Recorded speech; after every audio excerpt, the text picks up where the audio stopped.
Welcome to Health Point. I'm Davina Schmidt, a registered nurse and also the host and the producer of Health Point. The purpose of our program today is to give our viewers an insight into the activities and the function of our family mediation program that serves the town of Plaistow as well as some of the other surrounding towns. I'm pleased to introduce and welcome my guest today, Mr. Rich Cram. He is the program coordinator for family mediation. He worked as a volunteer with the program for 15 years and is a paid coordinator for the past 6. It's a pleasure to have you with us today. Thank you for coming. Thank you for having me. Where is the Family Mediation Office located? It's located in Atkinson on 16 Academy Ave, basically right across the street from the town hall in Atkinson, New Hampshire. And prior to that, we were located in Plaistow at the town hall. What's your educational background for taking over as coordinator and your preparation as a volunteer as well? Pretty much that's how I came on board with the program 15 years ago, was trying to get back to the community, and I took the training they had available at the time, which was about a 25-hour training, and from there we went, and at the same time I was also attending, finishing my college with a psych counseling degree through Lesley University, and that's pretty much what brought me on board here. What towns do you serve besides Plaistow? Well, we serve Plaistow, Atkinson, Danville, Hampstead, Newton, Kingston, and Salem, New Hampshire. And work with the schools and so forth within the district as well? We do a lot of work with the schools. We do a lot of peer mediation, going out, and we work with 6 of the 7 towns doing that, training the kids in conflict resolution, and that's a real big piece of what we do. Right. How is the program funded? A variety of ways. We have funding from individual towns, Plaistow being one of the towns that originated and initially started with us, along with Kingston. So each town gives in a certain amount of money a year, basically making up about 43% of our budget.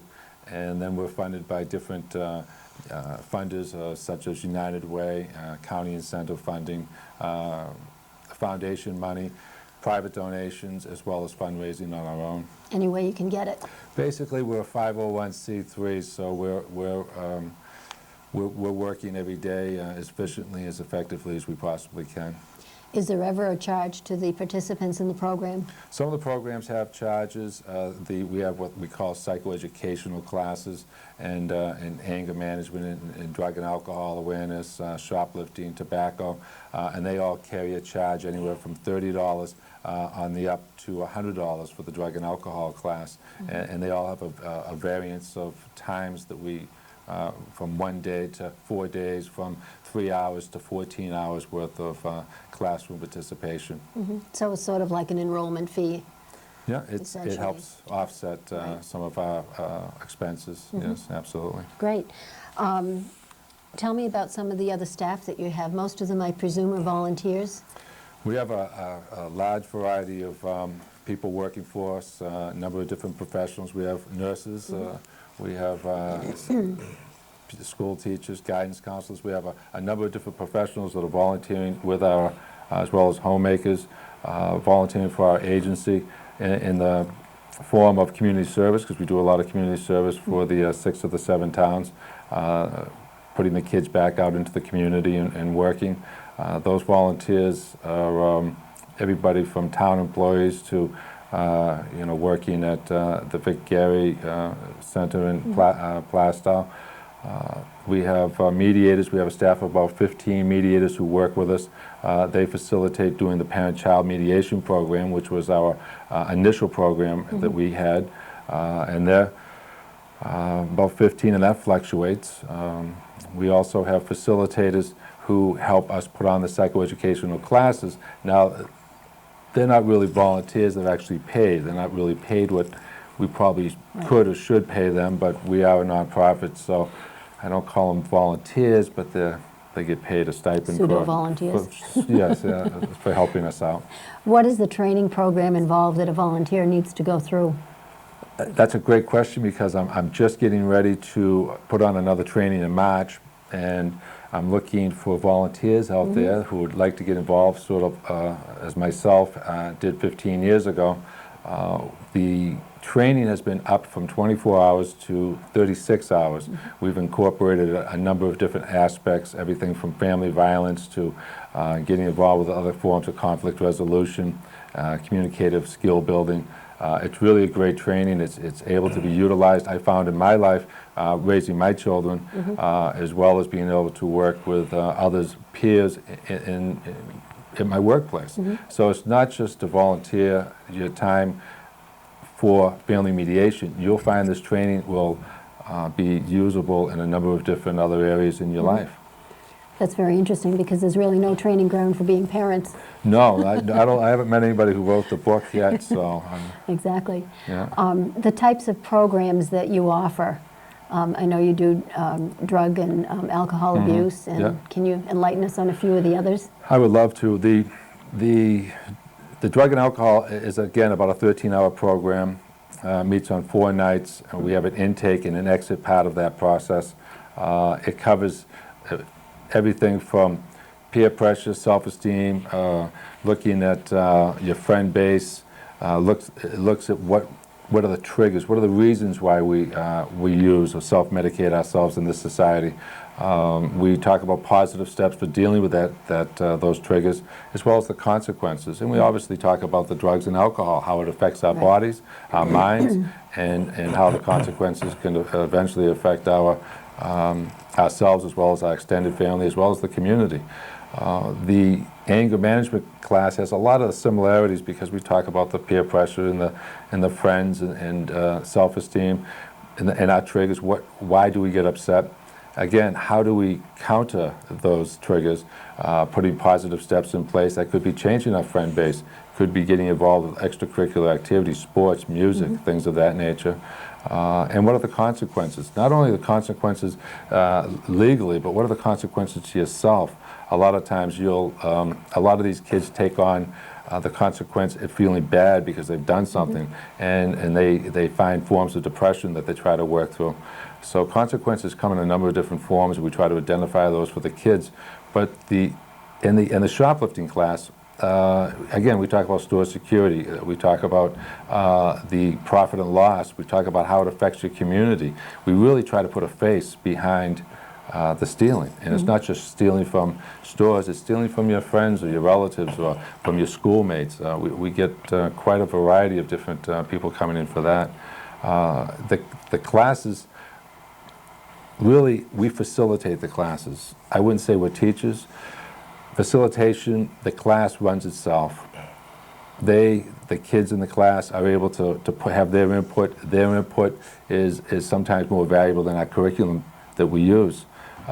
Kids hearing stories from each other has quite a bit of an impact on them. As compared to having an adult put something across, I think sometimes they look at me and some of the other facilitators as adults, which we are, but as a parent figure, as an authority figure. And they have at least up front, they have a tendency to try to shut us off. So we give the class back to them immediately, and I try to do that from the intake on to give them a comfort zone with the kids, and I think that works very well. You work with families as well as the kids?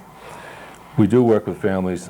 We have a program called Family Mediation, and that's really where kids and parents who come in with conflicts, issues at home, curfew issues, respect, trust issues, come in and they sit with me, they meet with me, we do an intake, we talk about it, we identify some of the issues, and then what I do is I set them up with 2 volunteer mediators that come in and work with the family on an ongoing basis, once a week, once every other week, for a period of about 6 months or less, according to what the needs of the family are.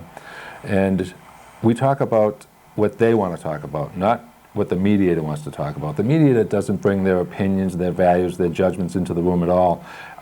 We have a certain, kind of guideline, rules, base, active listening, one person speaks at a time. Just respectfulness is basically what the guidelines are.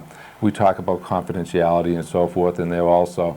But and at the end of every session, now the whole family is in the room.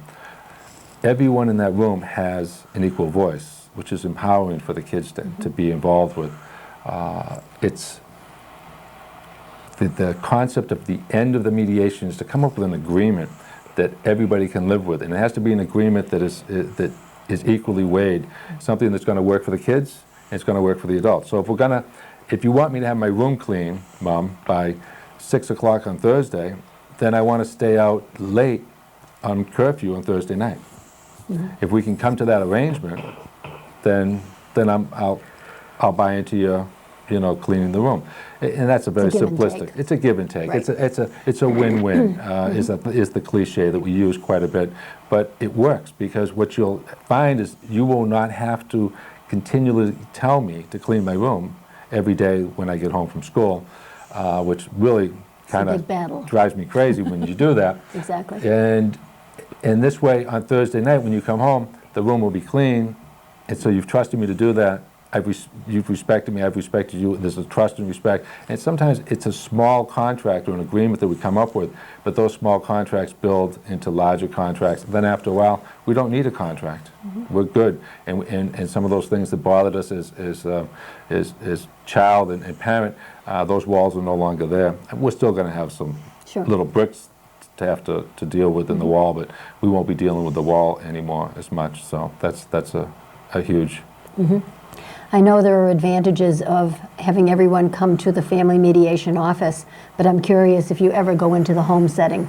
No, we don't. The modality that we use, we don't go out into the homes. We want to bring them to a neutral setting. Right. Mediation the premise of mediation is to come out and take everybody out of their comfort zone, if you will. Right. If we went to a home, the home might be a comfort zone for dad or mom. But not to everyone else. But not for everyone else. Right. And so we've created an imbalance. And in mediation, you want to eliminate imbalances. You want everybody to be on an even playing field. So if the son is speaking, it's not okay in this case for dad to interrupt and say, well, he's not telling the truth. Because the mediator would step in and say, excuse me, Dad, could you just wait for your son to finish speaking, and then you'll have an opportunity afterwards. And that in turn reinforces the respect issue with the family members and that sort of thing. And creates balance. Yeah. What happens, or are there any consequences if someone starts a program and doesn't complete it? And what percentage of the time does that happen? I'm sure you have a huge success rate, which I know you do. We absolutely do have a good success rate. And I think a lot of that has to do with the buy-in of the program. And our program is word of mouth, I think, is the best way of advertising in New England. And the kids have been able to advertise for us, the kids that have attended the program. And as you'll see later when we're going to talk to a couple of the youth that have been involved with the program, they advertise for us. So our success rate, but a lot of these, our success rate is based on that advertising, is based on that investment that the kids have in the program and in themselves, really. But there are some kids who don't finish the program. Last year we served a little over 1,100 family members and children in this community. And we had, I'm going to say, maybe a handful of kids that were unable to finish the program. Now, these are kids that may be reoffended if they were coming in for drug and alcohol or anger management. That is the reason why I'm talking about they weren't able to make it. If somebody was sick or something like that, then they were absolutely able to come back and make up that class. Sure. But are there any consequences if they don't continue? Yeah, for probably 70%, 75% of the kids that come in, they're leveraged in, meaning that they have come from a school to cut down on their suspension. They have come from the police departments in lieu of going to sit in front of a judge. They have come from a parent who has just had it, and if they don't do something, if the child doesn't sign up for something, then they're going to be grounded or privileges taken away.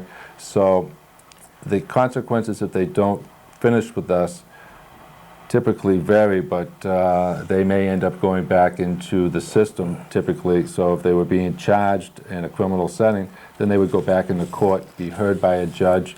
The judge would go ahead and make a finding, and typically what that does is brings probation into their life.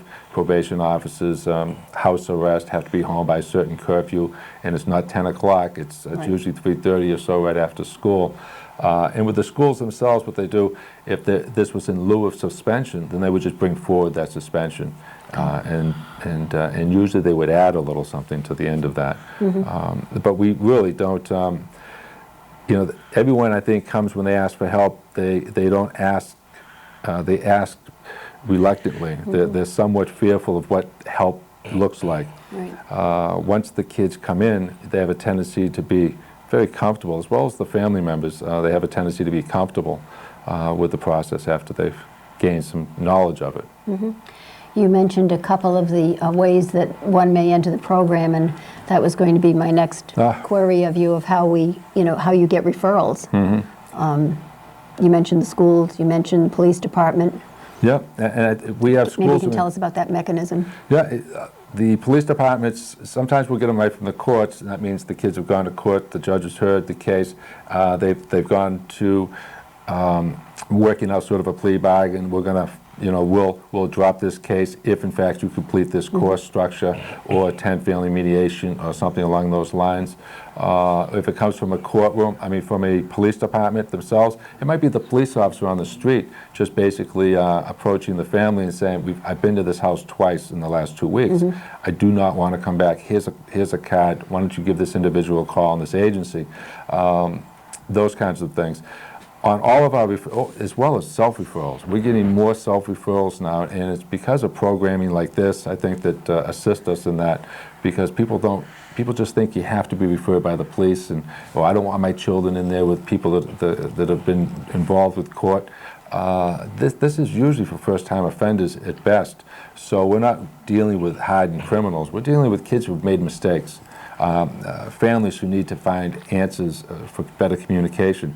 So self-referrals have been on the up, and that's been encouraging for me to see, where family members, I've actually had kids come and spoken to me about calling the dad and the mom to come in to do mediation. That's because they've seen me present at school at some outreach on tobacco or something.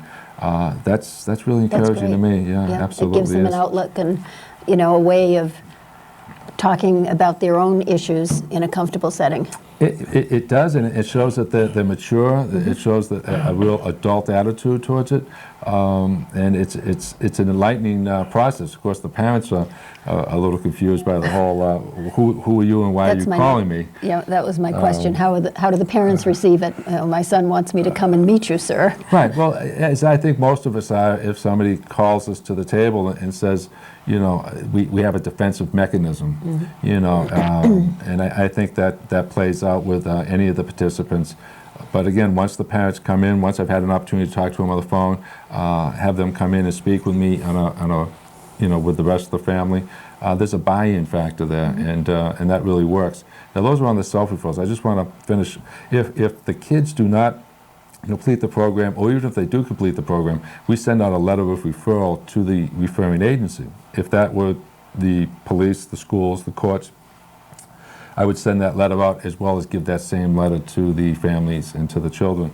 And and with recommendations in there. Those recommendations could be, they could use a clinical assessment, they could use to continue in therapy or start therapy. They could be something along the lines of, we found them to be dyslexic or some other form of handicap, as well as your child is very artistic, and they really should probably talk to their guidance counselor about seeking out an internship in that area and pursuing a career. So that's been really a positive. So there's a lot of positive recommendations that we put in there. That's great. There are always issues of confidentiality. How do you find a balance and still honor that confidentiality when dealing with children versus parents or perhaps other family members and teachers and so forth? Confidentiality is even when you tell someone they have this a confidential matter and you're going to keep it to yourselves, I think everybody has a tendency not to totally trust you or believe you, whether you're talking to your attorney or to your therapist or to your doctor. You think you always have that fear that they're going to tell somebody. Again, it goes back to we're obligated to a couple of different things. The state law on confidentiality dictates that we have to turn in any form of child abuse, harm to themselves or others. There's much that we'll talk about in class. We talk about drug use, personal drug use. In the challenge, the drug and alcohol class, which is called the challenge class, which is a state governed curriculum that we've adopted, the confidentiality there is protected under the federal law. So even if that child tells me he's selling heroin, using heroin, you know, God forbid they should be, but if they are, I have to keep that confidential. We do talk about it as a child and a facilitator, but it's kept confidential, and it allows that child to speak about it. And that's such an empowering thing for those kids. I'm not sure why the law was put like that, but that allows these kids to be heard and to speak about it. Once they have an opportunity to talk freely, and they really know it is a free opportunity, they really take advantage of it. Now that's how the agency deals with the kids and the families. The confidentiality amongst the groups when we get them together is really up to them. We do talk about it as far as if you hear something in this room, in one of the groups, one of the classes, it should stay in this room. And I want to tell you that I really can't think of an incident where the kids have even told their parents anything. When I do an exit interview, which is after the class, I'll meet with the kids and the parents separately. I'll mention to the parents, I said, did Johnny tell you anything about the class, some of the stories? Absolutely no, he didn't tell us anything. And Johnny will go, there's no way. Because the kids hear the stories in a very tangible way, a way that's very real. It's a bond. It's a bond because it's been given to them from somebody else, and they understand it because that child that gave them the story has given it to them in such a way that it's very personal. And I really call those stories gifts. Exactly. You know, and if you get a gift, you don't disrespect that gift. You know, you treat it with care, and these kids do that very well. So that's kind of an enlightening thing to see. Yeah, absolutely. Yeah. If I were an individual and I was walking into the family mediation office, seeking to discuss an issue with someone, what would I get for a reception or a greeting, and what would the process be? Well, first I have a candy dish out there, so you're welcome to the candy dish. Other than that, we would be you would be looking to meet with me. I would try to find a comfort zone, sit down with you, talk about what issues that are going on in your house, try to find a program that would fit through our agency. Again, explain that program to you. I would want to have the whole family come in that's going to be involved with that program and explain the program to the whole family at one time, not to save time, but in order to validate everyone to be there and to validate how dad sees it, how the child sees it, and to hear it from me one time so that they're not thinking I'm saying one thing to dad and another thing to the child. Right. That process of an intake takes approximately an hour and 15 minutes according to the questions or the concerns that some of the kids or family members would have. And again, that's the buy-in piece. Now the class might not start, or the mediation piece may not start for 4 or 5 weeks after that. But you know, that would be the intake process itself.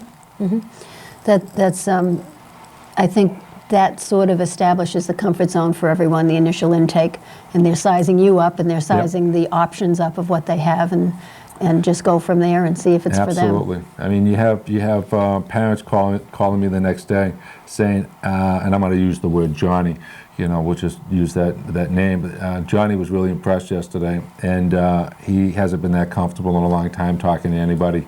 And a lot of times they'll ask for things that we don't supply. Can we come there and seek counseling? Well, we don't do counseling with us. Mediation is not counseling. These classes are not counseling.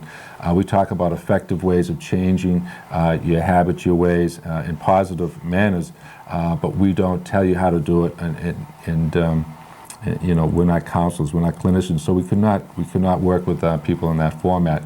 But we can recommend a number of different clinicians in the area that are very effective with the children, and as well as parents. And a number of times we do refer these people out for a continuum, if you will, a continuum of care. Well, more like a group therapy type session. Yeah, it could be group therapy after that, or they can get involved with individual one-on-one therapy. It's according to the comfort zone of some of the people, and there's other types of I mean, there's some areas that we have to pay for that, sliding scales. According to what the needs of the family are, we'll try to help them bridge that gap to those outside resources. That's great. Yeah. You mentioned while we were talking about doing the program initially that sometimes you get calls from people out in the community that have had a catastrophic event in their life and so forth, and are looking for some way to give back or contact you for some advice or whatever. Do you want to comment on that? Yeah, you know, you have to understand. The national statistic tells us that we are the least volunteered state in the country, and even Southern Rockingham County. I don't know how they can pinpoint us that way, but the stats that I read tell us we don't volunteer much in this area. In fact, we're probably the worst in the nation in New Hampshire, which is kind of alarming. So sometimes it takes a catastrophe, an event in your life that stimulates you to say, wow, either I'm in trouble and I've received something from this and I want to give back, or this happened to me. How can this happen to me? Why isn't somebody doing something about this? And then they start reaching out to places like ourselves and other nonprofit agencies in the area, and then they find out they can then take part in helping be those people. And it's kind of a shame on one end that it has to come to something like that. Right. But we're very happy that we're able to have them on board once they do come on board. And you'll actually hear an example of that tonight. Okay, great. That sort of concludes the first half of our program, and we have some additional guests here that we'd like to welcome. And we'll introduce them as we go down the line here, and then I'm just going to sit back and you can have a little conversation with each one of them. How's that? That works for me. Right. One of our guests is Derek, and he's a very successful graduate of one of our programs. The next gentleman, who some of you may be familiar with, is a student from Timberlane High School, Patrick Holland. And way down there on the end is his soon-to-be adoptive dad, Ron Lazinski.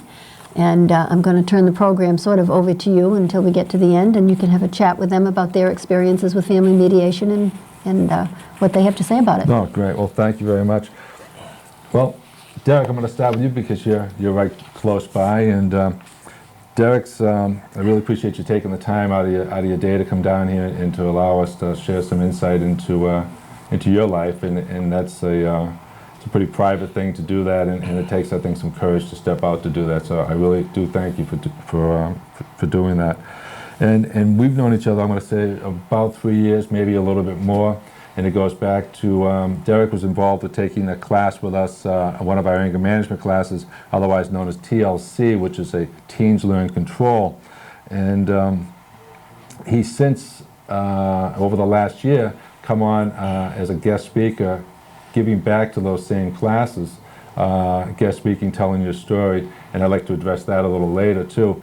But that's been a very powerful piece for our kids to hear you talk, and it's been it really adds a lot to our classes. So it's been I want to thank you for that too. I'm kind of curious, is the first time you came on or into my office, maybe what it felt like to reach out for help, were you kind of fearful of what you're going to find? How did you hear about us?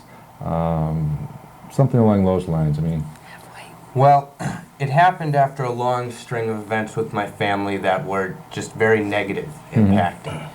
And it had finally climaxed into something, and I just got myself into a world of trouble. And me and my family just needed help because it was beyond ourselves to find it.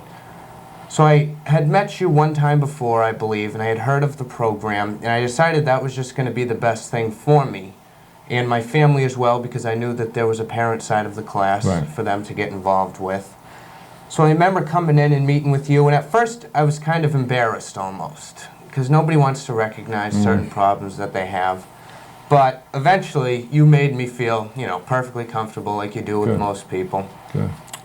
And when we started the class, I remember feeling a lot more comfortable. And just all the kids are willing to talk, and you make the setting very comfortable and getting involved in the kids' lives and things like that. So that was how I first came on. I think you mentioned a good point. I don't know if we touched on it. that there's a parent piece, that your parents were involved on the other end in the anger management class. We do have a parent segment that goes at the same time as the kids class on the same night, and it allows the parents to learn the same basic curriculum concepts as what the kids are learning. It also empowers the parents as well as the kids. It gives them something to talk about on the way home. So I'm sure you had some interesting discussions on the way home after some of those classes. I can only imagine. But hopefully it was all positive, I'm sure. But it does give you the same tools as your parents, because a lot of times I think what we have is parents, you might learn the tools, but the parents haven't learned the tools, or we assume that the parents already have those tools, and I think sometimes those assumptions don't play out the way they should. After taking the classes, and you've since come back to be a guest speaker for our agency, and can you tell me a little bit why you would want to come, give your time, your energy, listen to all my phone calls for trying to get you in, and taking days off of work in order to accommodate such a thing, and to come in to speak for our agency, Family Mediation? Well, I'm 20 years old now, and I attended the class when I was 17 years old. And since then, I've just seen so many tears shed and lost so many friends and been to so many court dates and been in and out of jail that I look at these youths and I just hate to see them have to go through what I went through. Mm-hmm. And I want to stop it and help them while they're still young. Mm-hmm. And before they get older, and these tragedies just are life-altering beyond repair. And that's just my main thing with these kids, is even if I can just help one of them get on the right track and control their anger or get off drugs or whatever the case may be with these kids, that's just my main goal, is I just want to help them and spare them, you know, the past few years of my life. And I think, as I said earlier, I think kids relate to other kids sometimes a little bit more positively, or connectedness, if you will, more so than an adult. And again, I've seen, even the last time you spoke, you had 2 kids out of the 8 speak up to tell you how much you just affected their life in that 145-minute speech or presentation that you gave. So yeah, and that means a lot to me to hear that. Or if they come up to me afterwards, or like you mentioned, when them bringing it up during the class, because it makes me know that the job got done, and that I'm affecting these kids in a positive way, and that's all I'm trying to do. And like you said, there was 2 kids that said it out of probably the 10 kids that were there. Right. That's all I'm hoping for. Yeah. That's all I'm hoping for, is to reach 1 or 2 kids through that. I may not be, you know, the greatest person to reach the other 8. But if I can reach those 2, that's what I'm looking for. So I have no problem speaking at those classes. Great. And we're going to, now that we have you on film, we're going to look to have you at more of these classes on a continuing basis. I'll be back. All right. Well, thank you very much, Derek, and for your time. And I know I'm going to move down and speak with Patrick and Ron. And Patrick was also involved with our classes. In fact, I think I don't know which came first. Was the mediation piece that you as a family were involved with, Patrick and Ron, or if it was the anger management? I want to say it was the anger management, but no, I'm pretty sure it was the. It was the opposite way around. Okay, and now we've known each other, I'm going to say, off and on for about the same period of time, for about 3 years. Yeah. And I want to ask you the same question as I asked Derek. How did it feel to come into the office for the first time, to reach out for that kind of help? Was it awkward? Was it easy? Could you just give a little insight on how that felt? Well, I got referred to you by a medical facility. Okay. And it was kind of awkward. You know, how's this gonna help me? You know, I've tried so many things. Whatever happened in my life. It was almost relieving to go in there and see just like you said, a neutral ground, so I could actually talk about what was going on. And but it was just good. It was relieving. Like I said, you were very helpful, and I don't know. I don't want to keep ragging on you, but you know, you're just a great guy. Well, thank you. I appreciate that. And I don't hear that a lot, but so I'll take all the compliments I can get. I do mean that, and I thank you for that. and I'm glad you were comfortable. And I think you brought up a good point. Sometimes it is kind of awkward, and there is a fear of what you're going to find when you get there. Now, you were dealing with some household issues of living with Ron and Rita, and so typical childhood issues were going on there. But there was also quite a background of other issues that you had going on that you were trying to work through. But so we were doing the anger management as well as getting involved with family mediation at the time. How did you, and Ron, I'm going to open this up to either or, how did you folks find the family mediation piece? And again, we were there to talk about some of those conflicts that you had going on in the house. Well, I found it, you know, it was good. I like the contracts. Every week you write down a contract of what, you know, you agree to do, like you said. And that was good just to have, you know, put it up in the fridge and look at it and be like, oh yeah, you know, I have to do this, this, and this week, but I get this. So, so it was like give and take. But that was my favorite part, was the contracts. So the contracts work for you. Ron, now did the contracts work for you, or was that something that sort of you wish there wasn't a contract? Because sounds like Patrick really enjoyed those contracts. I don't know. I'm not going to ask him, you know, if he didn't have a contract, if the verbal agreements wouldn't have worked in the house. I don't know. But did you find the contracts to be useful for yourself? Or? I found them to be somewhat helpful. I don't believe not as much as Patrick did.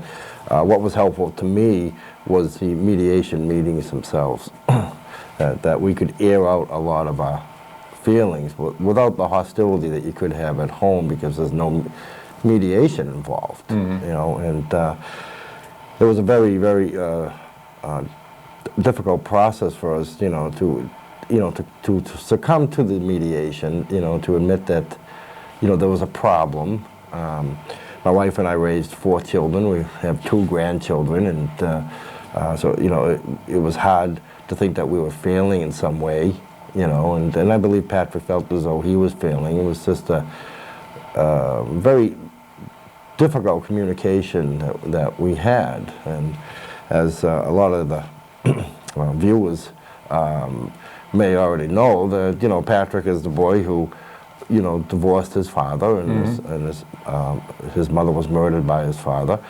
and his mother was my wife's best friend, and a good friend of ours. So we were all suffering, you know, in the beginning of stages of Patrick coming to live with us. We were all mourning in our own ways, and, you know, Patrick himself had been through a lot, and there was a lot of anger. There was a lot of anger.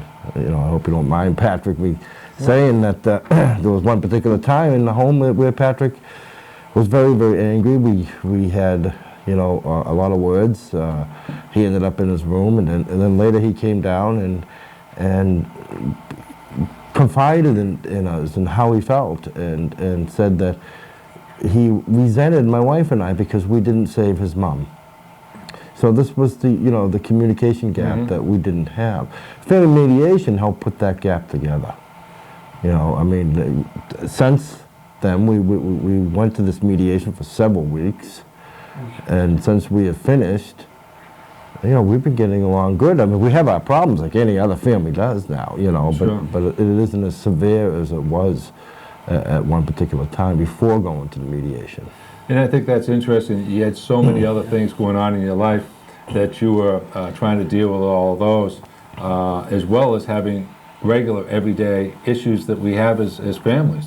The curfew, the cleaning up, the don't talk back to me, those kind of things. You had feelings of not being able to be a proper parent, and why, you know, able to communicate your feelings in a way that's going to be heard, as well as Patrick saying, how come you're not listening to me? So those were all very typical issues, but yet you had quite a bit more going on in your day. And we really worked with the typical issues, as well as some of the other, but a lot of the other issues were able to be processed with other interventions too, with assistance of other interventions. And coming to the process itself, you said the agreements were, you know, they were okay. And sometimes parents can see them that way, and kids see them as as a tool to say, Dad, I have this piece of paper, or Ron, I have this piece of paper, and this says that this is the way we're going to do it. I'm going to tell you, Patrick, sometimes the parents do that too, and they say, Patrick, we had an agreement, and they'll bring the piece of paper over to you and say, now, you need the room clean, and you agreed to it. And I think the neutral setting sounds like worked really well for you too, for both of you actually, to get out of the house, to come down, work with two mediators that were able to assist each of you in communicating your feelings back and forth, kind of uninterrupted, where you each were being heard and respected. And the point you made that now things are in such a place that you're not having to bridge large gaps of communication anymore, that you're talking fairly openly and honestly to each other with respect and so forth, is really good for me to hear, because the concept of mediation afterwards is to get them to model a certain appropriate kind of way of doing things in the mediation setting, so that you can transport that home and take that home and start utilizing it at home. And sometimes you don't even know you're doing that. I do want to say that Sure. As far as agreement goes, because I didn't care for it that much, it doesn't mean it doesn't work. Oh, yeah. I was the one at home in breach of that contract all the time. Not Patrick, and not my wife Rita. It was mostly me. So in a court of law, I would be sued and I would lose because I was in breach. Well, the beauty of mediation is you can come back next week, and there's something about the agreement or the contract that either of you in the family didn't enjoy or didn't feel as though it was working. We can always alter that agreement to meet the whatever the inconsistency was, the need so we can revise that agreement. Absolutely, that was done. Yeah. We revised it all the time to try to make it as simple as possible for all of us to work within the guidelines of it. And but as far as the neutral setting is concerned, that was great. And you made a very good point earlier about not going to the home, because it's very comfortable for the parents, but may not be so comfortable for the children. Yeah. And going out to your center, it was equal ground. We all had the same discomfort, and we also had all the same comfort as well. And I think that neutrality, as you said, balances the process. Plus, we don't have the phone calls, we don't have the people knocking on the door, the friends, or the dogs barking and things like that at that same time. Yeah. Patrick, one benefit for you that you took out of either of those, whether it be the class or took out of the mediation, is there one thing you can sort of hang your hat on that you're taking with you today? Well, I learned that it's really the people. So many good people out there, and it's just a handful of nuts that spoil the rest. But no, I wanted to take it that just have a good look on life and kind of live with these guys and try to get along. So you guys get along now? Is that what you're trying to No, tell me? I never said that. What I said was that I said try. Try to get along, yeah. And I think by making that statement, and I heard Ron say something similar, we're still going to have issues because we're human. We're still going to have conflicts. And, and even though, if I went back to Derek and said, Derek, now, you took that anger management class, so you must be all tuned up, everything's good to go, and you probably don't have any conflict at all in your life anymore. No, never, not since then. No, because 3 years without it. Because the magic wand has been waved. But in reality, you probably do have conflict. Of course. How do you deal with some of the conflicts now that you see them versus when you had them in the past? Just different ways to channel the anger. Everybody gets angry, and there's nothing wrong with getting angry. For me, music is what kills my anger. If something's going on in my life, I can usually just put on some relaxing music and kind of just get lost in it. Mm-hmm. And that's what helps with me a lot. And just realizing, you see people flipping out at the grocery store because they didn't get the right change. Meanwhile, a tsunami is killing millions of people. Right. You just have to look at these things and just find out what really matters in your daily life, and things that I used to get angry about, I now realize just aren't even worth me spending the time thinking about, never mind acting on anger. Great. So you found some techniques in which to work through some of these things. Definitely. Great. And I think that's important to do, is to find a way to look at things differently. Well, I'd like to thank you folks for coming in and for taking this time to express your feelings on some of what we've talked about, and thank you very much. That's great. I just want to make one comment to Patrick. I think that he's very fortunate that he's found a family that cares about him and is willing to share their lives with him, and that he can be comfortable in that setting, and I really commend both of you. And you, Derek, I think you're wonderful, coming back and helping out the program and just caring about other kids, and hoping that they don't have the same grief that you've had. I really appreciate it. Would any of you like to make any parting comments or statements before we wind down? Ron, we'll start with you.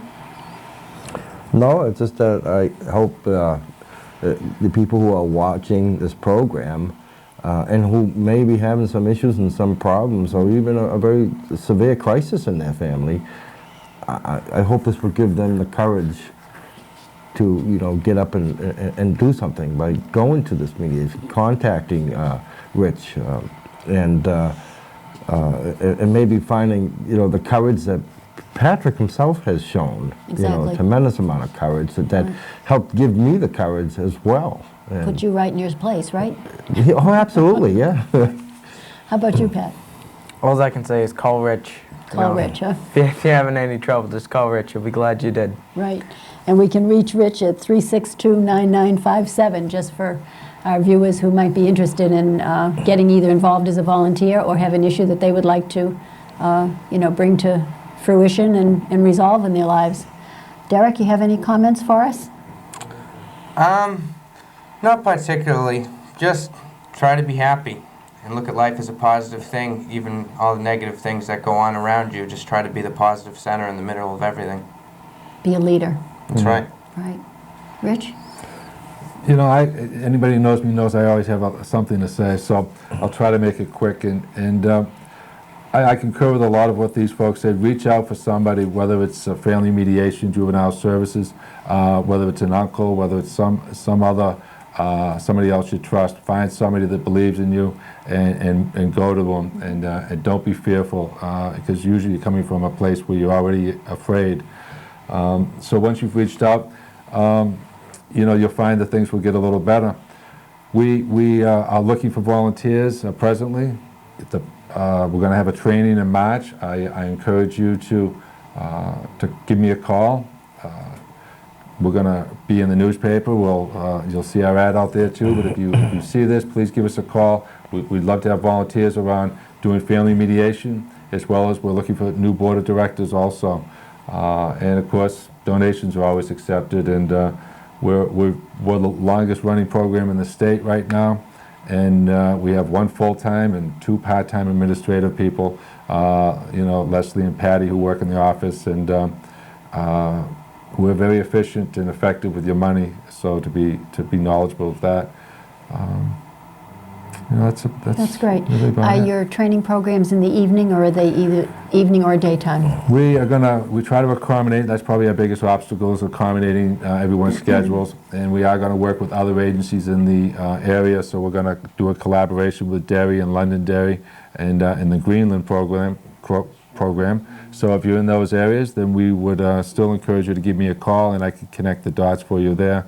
The programs are going to be, the trainings will probably be in the evenings, 5:30 to 9, something like that, so you can work your regular day, come out of work and join us. And we'll probably have to throw a Saturday or 2 in there, and we're going to try to do that within about a month and a half period of time, so we don't stretch it out too long. I thought you were going to say you were going to throw in lunch for them if they came right from work. We're a nonprofit, so we might do a little. We every now and then show up with a little pizza, but we do some bag lunches too. We encourage you to bring something, a snack. There's a lot of information to receive. As you can see, you're working with some very good people. You're not dealing with, everybody thinks that only people that need serious help are there. These are good people that just need to find better ways of doing things, and so you're working with people's lives. So this training is very important. we don't get a lot of breaks in this training. Right. We really get down to what we need to do, and I'm going to tell you that they'll enjoy the training. You might want to send the information over to Bob Carolyn, our coordinator, and put it on the message channel. That's a great And that way idea. recruit some of the volunteers from Plaistow if possible. Good. That would be great. If I get anything like I have here today next to me, then You're golden. I'm golden. Right. I'd like to thank you all for coming, and I think our viewers are really going to appreciate watching the show, and I wish you all the best of everything. Thank you. Thank you. Thank you. I appreciate you all watching this production of Health Point and invite you to tune into our next program. In the meantime, stay healthy, eat well, and moderation in that snow shoveling. Thank you and good night.